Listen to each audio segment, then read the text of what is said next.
Happy Tuesday morning. So two things. One, it's kind of random. If Donald Trump pardons Ghislaine Maxwell, that pardon will be part of a bundle of other equally outrageous pardons in which he will bundle those outrageous pardons together to try to take attention away from his pardon of Ghislaine Maxwell.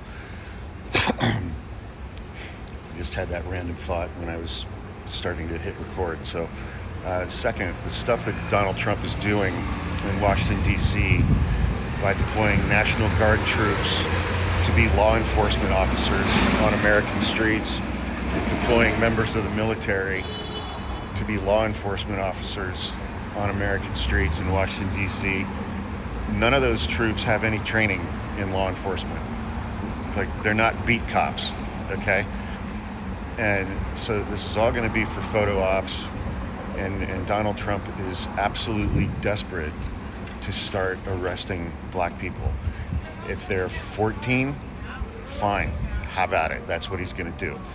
He is absolutely desperate to start arresting black people, and he has not been able to do that this year because black folks are taking arrest from things like protests, and I think that's very well deserved at this point, given what our country did on Election Day last year. It's quasi-legal what he's doing as it relates to the National Guard.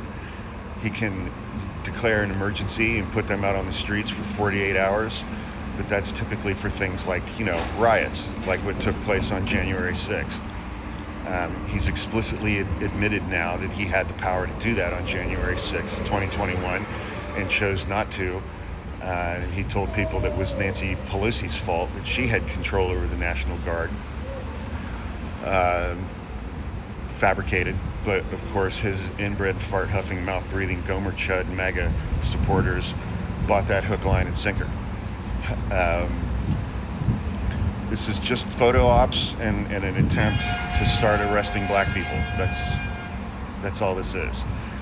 And I think the sad commentary about our country right now, especially throughout like middle America, if he gets video of National Guard troops or members of the United States military mass arresting black teenagers, I think the majority of this country will support that.